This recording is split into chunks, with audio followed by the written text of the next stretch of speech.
السلام علیکم ورحمۃ اللہ وبرکاتہ۔ ویڈیو کی طرف جانے سے پہلے ایک مرتبہ نبی علیہ الصلاۃ والسلام پر درود شریف بھیجیں۔ اعوذ باللہ من الشیطان الرجیم، بسم اللہ الرحمن الرحیم۔ اللہم صل علی سیدنا محمد وعلی آلہ سیدنا محمد وبارک وسلم۔ صدق اللہ العظیم۔ دشمن کے شر سے بچنے کے لیے سورۃ لإیلاف قریش پڑھا کرے۔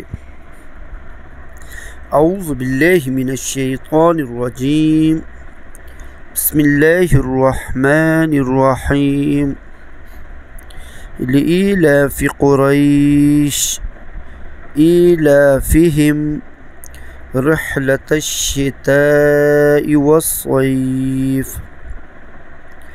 فلیعبدوا رب هذا البیت الذی اطعمہم من جوع وآمنہم من خوف۔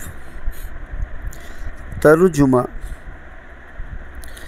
اس لیے کہ اللہ تبارک و تعالی نے قریش کے دلوں میں الفت پیدا کر دی۔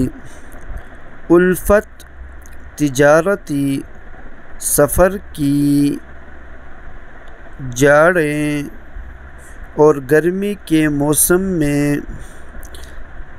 پس چاہیں کہ وہ عبادت کیا کریں اس خانہ کعبہ کے رب کی، جس نے انہیں رزق دے کر فاقہ سے نجات بخشی اور امن عطا فرمایا، انہیں فتنہ و خوف سے۔ حضرت ابو الحسن قزوینی فرماتے ہیں کہ سورۃ لإیلاف قریش ہر نقصان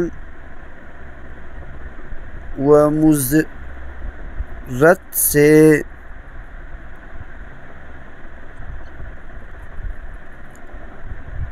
امان دینے والی ہے، آزمودہ عمل ہے۔ صدق اللہ العظیم۔ اسلامی ویڈیو کے لیے ہمارا چینل کو سبسکرائب کریں اور بیل آئیکن کو دبانا نہ بھولیے تاکہ ہمارے ہر آنے والے نئی ویڈیو آپ تک پہنچے۔ اگر ویڈیو اچھی لگے تو ویڈیو کو لائک ضرور کرنے کا شکریہ۔ السلام علیکم ورحمۃ اللہ وبرکاتہ۔